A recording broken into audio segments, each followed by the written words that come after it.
Wonderful. Hi, I'm Godzilla4 with you once again, also known as Julian Berezzi, and I'm here to tell you a few things. I got some important news for you regarding Godzilla, but I've also got some important personal news regarding my own personal projects. But we'll get to all that in a moment. Alright, let's take a look at that. Godzilla. You see the freaking poster.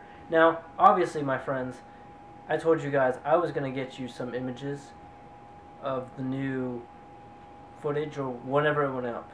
Now, I'm a little behind on this. Everyone in the world has already talked about this. But hopefully some of you haven't, so I can be the first to tell you. Now, I've already told you about Godzilla Encounter. Well, at Godzilla Encounter, there was, in the back room, a place where you could go and, like, you know, there was a little communication station kind of thing, you know, with, like, computer monitor screens showing, you know, like, this is the government control room where they're figuring out where Godzilla is.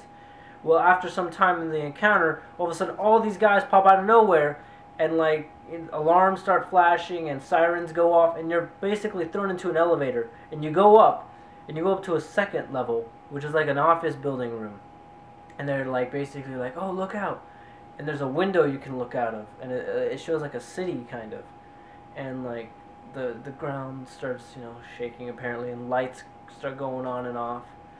And then in this little CGI screen thing, you can see Godzilla walk by. And then he comes back and gives us this big, ugly, but beautiful mug. And you know what? Someone got in there with their hidden camera and got footage of it. And it is up on the interwebs, ladies and gentlemen. It is up. The footage has leaked. We now kind of got a good look at Godzilla. Also, some people got a really good picture of one of the concept models that we now believe is the closest resemblance to what Godzilla will look like.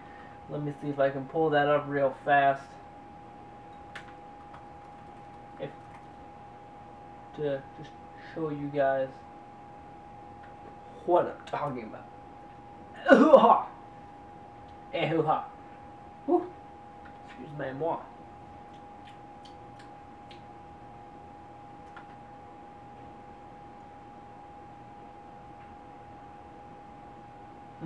Okay. Well, everyone just seems to have the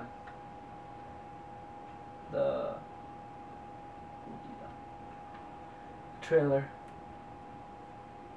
So now that we have a closer look at Godzilla, I think we're all a little happy. This was our only way to get satisfaction out of Comic-Con. And rightfully so. I don't think something like that could really have been hidden for too long. You know, apparently Legendary is trying to take it down, but it's too late. It's leaked. Everyone's kind of seen it by now. And you know what? They got to deal with it. You know what? Fans have been held out on a carrot for too long. They're hungry. So they struck back. Now here's the interesting thing. Word has hit the internet because in the trailer shown, Godzilla's seen fighting another monster, a bug-like creature. By the way, a trailer did get shown at Comic-Con, but we haven't seen that yet, but we've seen this. So, in that trailer, Godzilla fought a bug-like creature. Now, rumors are hitting the internet. Godzilla is going to fight none other than good old smog monster pollution, Aurora. And to that I say, whoa. Whoa. Now, some of you might be going like, okay, rumors, bullshit. And I will say, yes, I mainly agree with you. But there are a few reasons why I won't necessarily doubt it. Do you guys remember this? You guys remember this from a couple years back? It's the Godzilla 2010 Comic-Con. They did this back in 2010. When, like, this was first blowing up. And, like, they were trying to just hit the ground running. 3 years ago, they were already starting advertising for the film. I think at the time they thought it was going to come out by last year. Yeah, we saw how that went. But this came out, and it was supposed to be, like, on a shirt, and if you put it in front of your webcam, it could make, like, a little effect where Godzilla roars. Now, let me show you guys something. And I'm just going back down nostalgia lane. To before that, when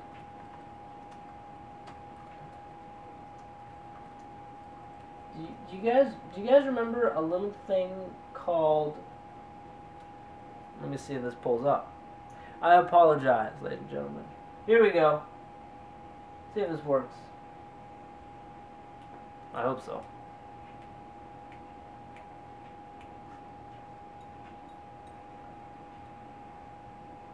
I don't know if you can see it, but this is Godzilla 3D to the max. Some of you fans might remember this film. It is basically what Legendary Pictures Godzilla came from. This was an idea by Yoshimitsu Banno, the director of Godzilla vs. Hedorah. After Final Wars, he got the rights from Toho, and he was like, I want to make a little 40-minute 3D Godzilla movie. And he's going to fight like a new pollution monster called Aurora or something. Aurora. Or like Hedorah 2. And it's supposed to be like set in the rainforest, and it had like the Twin Towers, and it was just, they made this cool poster for it, and then it disappeared. We like, what's going on, you know? And some of us became disheartened. I was like, what the hell? But the beautiful thing was that it was actually being taken by Brian Rogers and the other producers and taken to Legendary Pictures. And they were like, we're going to turn this into a Godzilla movie. Let's just do it. And so, here we are now, many years later. But I would not be shocked if Hedorah was the main villain, because that was originally the plot of Godzilla 3D to the max. Godzilla was going to fight a pollution monster like Hedorah. And Yoshimitsu Banno is still like an executive producer. So, and plus, it fits into the whole humanity tampering with the environment and creating monsters. It would just be interesting to see how they pull off a pile of pollution coming to life. I'm assuming spores that have been mutated into being able to feed off of garbage. Now, honestly, we don't have any official word. We heard nothing about this from Comic-Con, like, at all. So it could just be bullshit, and maybe someone read an old copy of Godzilla 3D to the max, and they thought it's the new Legendary. But, honestly, I wouldn't be too shocked. So, yes, I'll post the design below so you guys can see it and the trailer. So you guys take a look at it. Now, I'm going to move on to a more personal thing. Ladies and gentlemen, hi, I'm Julian Berezzi, director of the short film A Day in the Life of a Dead Man. Now, I've given this pitch before, but I'm going to give it again. We need your help. I need your help. I know you guys love my Godzilla videos, but I also have a special short film I am doing this summer for my one of my classes, and it's very important to me that I get this film done. Now, right now, we're trying to raise a budget of $2,000, and we need that basically to feed my cast and crew, get equipment, and secure locations. And I really need this to happen, so you can help out by donating. I'm going to put below the link to my Indiegogo page, so you guys can go check it out. And then probably here too. And just, you guys can donate maybe $1, $5, $10, however much you want. And there's also special perks for whatever you basically, pay for. So, just please, help us out. It's going to be a funny, dark comedy. 3 guys go bury a guy. They find him in their living room after they had a crazy party. I mean, it's kind of like Workaholics and Eddie, meets The Hangover and Pineapple Express, It's a fun, short film. It's going to have great cast, great, characters. Love it. And I plan on screening it this September. So please, help me make that happen. And just donate, okay? I mean, it's going to be great. I mean, help make A Day in the Life of a Dead Man happen. Alright, you people are beautiful. Keep it easy, schmeezy. I'm Goji04. Remember, donate, link below. And also, keep looking out for more LP Goji. But donate. Remember to donate. Okay, bye.